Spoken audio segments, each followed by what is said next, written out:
افغانستان سرحد پار دہشت گردی ختم کرے، دہشت گردوں سے کبھی بات نہیں ہوگی، افغانستان کی شرائط معنی نہیں رکھتی، دہشت گردی کا خاتمہ اہم ہے، D G I S P R نے واضح کر دیا۔ کہا کہ پاکستان نے امریکہ کو اپنی سرزمین سے افغانستان پر حملوں کی کوئی اجازت نہیں دی، ہم امن چاہتے ہیں، بہتر ہے افغان طالبان پرامن مذاکرات سے مسئلہ حل کریں ورنہ ہم دوسرے طریقے سے بھی حل کر سکتے ہیں۔ لیفٹیننٹ جنرل احمد شریف چودھری نے بتایا پاکستان میں افغانستان سے ہونے والی دہشت گردی میں افغان فوج کے سپاہی بھی ملوث ہیں، 3-4 ماہ کی جھڑپوں میں 112 خارجیوں سمیت افغان فوج کے 206 سپاہی بھی مارے گئے، رواں سال 1667 دہشت گرد ہلاک کیے گئے۔ بھارت گہرے سمندر میں ایک اور فالس فلیگ آپریشن کی تیاری کر رہا ہے، اگر دوبارہ حملہ کیا تو پہلے سے زیادہ شدید جواب ملے گا۔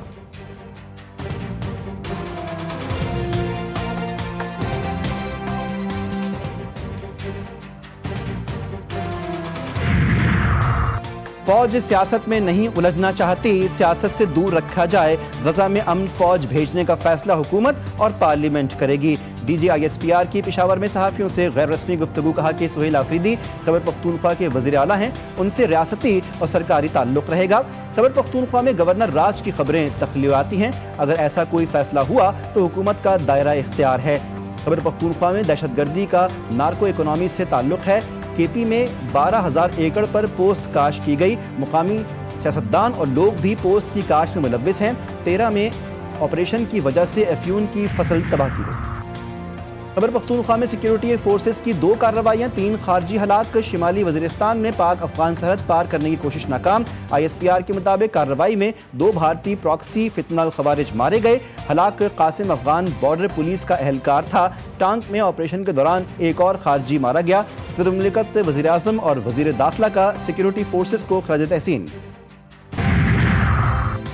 وفاق کی 27ویں ترمیم کی تیاری، اسلام آباد سیاسی اور آئینی سرگرمیوں کا مرکز بن گیا، وزیر اعظم نے پارٹی قائد نواز شریف سے ابتدائی مشاورت مکمل کر لی، آئینی ترمیم پر اتفاقی رائے پیدا کرنے کے لیے قومی قیادت سے رابطے اور ملاقاتوں کا آغاز، ذرائع کے مطابق صدر اور وزیر اعظم کے بعض حساس اختیارات میں رد و بدل کی شقوں کو بھی شامل کرنے کا امکان، نئی ترمیم میں وفاق صوبوں میں این ایف سی اور دیگر طے شدہ اختیارات میں بھی تبدیلی کا امکان، 27ویں ترمیم پر پی ٹی آئی اور مولانا فضل الرحمان سے بھی رابطے کیے جائیں گے۔ وزیر اعظم کی پیپلز پارٹی سے 27ویں ترمیم کی حمایت کی درخواست، بلاول بھٹو نے ایکس پر پیغام میں کہا وزیر اعظم کی سربراہی میں نون لیگ کے وفد نے صدر اور مجھ سے ملاقات کی، 27ویں ترمیم کی حمایت کی درخواست کی گئی، ترمیم میں آئینی عدالت کا قیام، ایگزیکٹو مجسٹریٹس اور ججز کے تبادلے شامل ہیں، این ایف سی میں صوبائی حصے کا تحفظ ختم کرنا بھی ترمیم میں شامل ہے، تجاویز میں آرٹیکل 243 میں ترمیم، تعلیم اور آبادی کی منصوبہ بندی، وفاق میں واپسی کی ترمیم بھی شامل ہے۔ چیئرمین پیپلز پارٹی نے لکھا صدر کی قطر سے واپسی پر پیپلز پارٹی کی سینٹرل ایگزیکٹو کمیٹی کا اجلاس 6 نومبر کو ہوگا، جس میں پارٹی پالیسی طے کی جائے گی۔ 27ویں آئینی ترمیم سے متعلق قیاس آرائیوں سے گریز کیا جائے، 27ویں ترمیم کے حوالے سے سیاسی مشاورت بہت ضروری ہے، وزیر اطلاعات عطا تارڑ کی جی ٹی وی نیوز کے پروگرام جی فار غریدہ میں گفتگو، کہا کسی کے عہدے میں ترمیم سے متعلق کچھ بھی کہنا قبل از وقت ہوگا، مستقبل میں آئین کے حوالے سے عدالتیں قائم ہو سکتی ہیں۔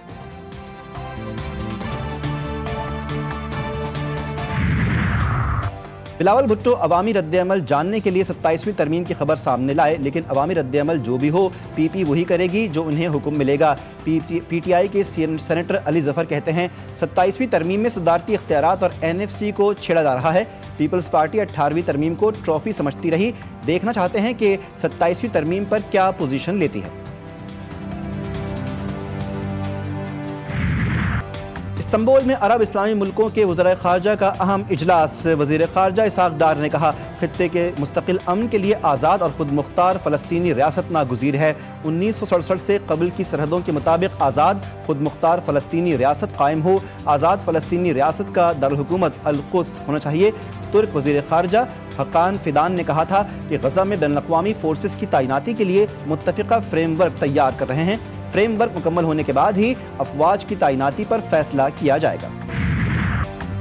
حماس کی جانب سے حوالے کی گئی تینوں لاشیں اسرائیلی فوجیوں کی نکلیں، اسرائیلی حکام کی تصدیق، امریکی نژاد کیپٹن کی واقعات بھی شامل، باقی 8 یرغمالیوں کی لاشوں کی تلاش کے لیے آپریشن جاری۔ معاہدے کے تحت اسرائیل نے بھی 45 فلسطینی قیدیوں کی باقیات غزہ میں حکام کے حوالے کر دیں۔ بیشتر پر شدید تشدد کے نشانات، اسرائیل کی جانب سے جنگ بندی کی 145 خلاف ورزیاں، غزہ میں حملے اور فائرنگ سے 2 فلسطینی شہید، صہیونی آبادکاروں نے بھی مغربی کنارے میں 2 فلسطینیوں کو شہید کر دیا۔ اسرائیل کی حمایت ترک کرنے تک امریکہ سے مذاکرات ممکن نہیں، ایرانی سپریم لیڈر آیت اللہ خامنہ ای نے صاف صاف کہہ دیا، بولے امریکہ خطے میں مداخلت اور اڈے ختم کرے تو تعاون کا سوچیں گے۔ امریکہ سے ایران کے اختلافات سیاسی نہیں، نظریاتی اور اصولی ہیں، تکبر پسند فطرت فرمانبرداری کے سوا کچھ قبول نہیں کرتی۔ امریکہ وسائل اور قدرتی ذخائر پر قبضہ کر کے اقوام کی تقدیر کا مالک بننے کو اپنا حق سمجھتا ہے۔ پاکستان، چین اور روس اور شمالی کوریا خفیہ ایٹمی تجربات کر رہے ہیں۔ امریکی صدر ڈونلڈ ٹرمپ نے انٹرویو میں کہا، پینٹاگون کو فوری طور پر ایٹمی تجربات دوبارہ شروع کرنے کی ہدایت دی۔ ہم سب کچھ عوام کے سامنے رکھتے ہیں، اگر دوسرے ممالک تجربات کر رہے ہیں تو ہمیں بھی کرنے ہوں گے، تجربات کریں گے، دھماکے نہیں۔ اس وقت الحمدللہ جو اس وقت اپرچونٹی ہے پاکستان کے پاس کہ اس کانفرنس آف فیکٹرز کہ معاشی استحکام اینڈ دا جیو پولیٹیکل ٹیلمنٹ، حکومت معیشت میں بنیادی اصلاحات کے ایجنڈے پر عمل پیرا ہے۔ وفاقی وزیر خزانہ محمد اورنگزیب کہتے ہیں کہ IMF کے ساتھ معاہدہ بھی معاشی استحکام کی توثیق ہے۔ عالمی ریٹنگ ایجنسیز نے پاکستان کے معاشی استحکام کا اعتراف کیا۔ ہمارا ہدف پائیدار معاشی استحکام یقینی بنانا ہے۔ پینشن اصلاحات، رائٹ سائزنگ بھی بنیادی اصلاحات کا حصہ ہیں۔ چیئرمین FBR راشد محمود لنگڑیال نے کہا، ٹیکس وصولی کے لیے FBR کو حکومت کی مکمل سپورٹ حاصل ہے۔ ایک سال میں ٹیکس ٹو GDP میں 1.5% اضافہ۔ امید ہے گرین لائن فیز 2 پر کام جلد شروع ہوگا، وزیر اعلیٰ سندھ نے تعاون کا یقین دلایا۔ وفاقی وزیر منصوبہ بندی اور ترقیات احسن اقبال نے کہا، کراچی گرین لائن منصوبے کا فیز 2 5.5 ارب روپے کا منصوبہ ہے، جو 29 ارب روپے کے فیز 1 منصوبے میں اضافہ کرے گا۔ وفاقی حکومت نے ہمیشہ کراچی کو ترجیح دی ہے اور اپنی طرف سے کوئی کمی بیشی نہیں کی۔ لاہور فضائی آلودگی اور اسموگ کی لپیٹ میں، لاہور، گجرانوالہ، شیخوپورہ اور قصور میں فضائی معیار کی شرح 500 تک پہنچ گئی۔ فضا انتہائی مضر صحت قرار۔ سینئر صوبائی وزیر مریم اورنگزیب نے کہا، حکومت کی مربوط پالیسی اور روزانہ مانیٹرنگ سے آلودگی میں کمی آ رہی ہے۔ لاہور سمیت تمام اضلاع میں اسموگ کے خاتمے تک کارروائیاں بلا تعطل جاری رکھی جائیں گی۔ کراچی میں ای چالان نظام کا نفاذ، ٹریفک پولیس کی کارروائیاں 24 گھنٹے کے دوران مزید 2790 شہریوں کے چالان، سب سے زیادہ 1607 چالان سیٹ بیلٹ کی خلاف ورزی پر کیے گئے۔ تیز رفتاری سے ڈرائیونگ پر 59، بغیر ہیلمٹ پر 743 چالانز کیے گئے۔ لال سگنل جمپ کرنے پر 150، موبائل فون استعمال کرنے پر 73 چالان ہوئے۔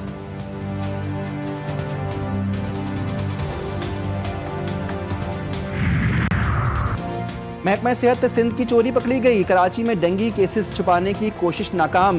محکمہ صحت سندھ کے مطابق گزشتہ روز کراچی بھر سے ڈینگی کے صرف 16 نئے مریض داخل ہوئے، جبکہ شہر کے 2 بڑے سرکاری اسپتالوں میں گزشتہ روز 34 مریض داخل ہوئے۔ سول اسپتال میں 22، جنا اسپتال میں 12 نئے مریض داخل ہوئے۔ AMS سول اسپتال کے مطابق گزشتہ روز 219 افراد کے ڈینگی ٹیسٹ کیے، جن میں سے 39 افراد میں ڈینگی مثبت آیا۔ کراچی میرا شہر ہے اور اسی نے مجھے پہچان دی، اداکارہ صبا قمر کے کراچی سے متعلق بیان پر اداکار فیصل قریشی کا رد عمل، کہا بہت سے لوگ شہر کی ناقص صورتحال کی وجہ سے نقل مکانی کر چکے ہیں۔ کراچی کی حالت واقعی افسوسناک ہے، جو پنجاب یا دیگر علاقوں میں دیکھنے کو نہیں ملتی۔ سینئر اداکار مصطفیٰ قریشی نے کہا کہ کراچی بانی پاکستان محمد علی جناح کا شہر ہے، اس لیے اس کی ایک الگ پہچان اور اہمیت ہے۔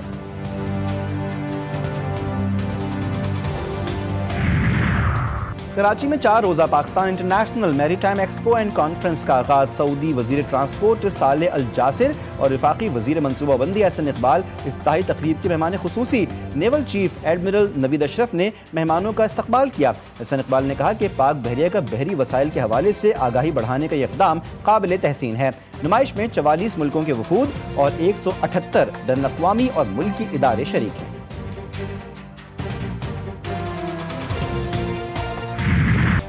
مغربی سوڈان کے علاقے دارفور میں صورتحال بدترین شکل اختیار کر گئی۔ الفاشر اور اطراف کے علاقوں سے بڑے پیمانے پر نقل مکانی۔ عرب امارات کی سرپرستی میں فعال ملیشیا RSF کی نئی پیش قدمی کی تیاری، ہزاروں افراد کو یرغمال بنا لیا۔ نقل مکانی کے تمام ذرائع ضبط۔ اقوام متحدہ نے خبردار کیا کہ اگر RSF کی کارروائیاں اسی طرح جاری رہیں تو دارفور اور آس پاس کے علاقوں میں انسانی بحران سنگین ہو سکتا ہے۔ اور پاکستان اور جنوبی افریقہ کے درمیان one day series. Iqbal stadium میں پاکستان ٹیم کا ٹریننگ سیشن۔ قومی ٹیم نے 2 گھنٹے تک ٹریننگ سیشن میں حصہ لیا۔ کوچز کی نگرانی میں کھلاڑیوں نے بیٹنگ اور بولنگ پر فوکس کیا۔ پاکستان اور جنوبی افریقہ کے درمیان پہلا ون ڈے آج ہوگا۔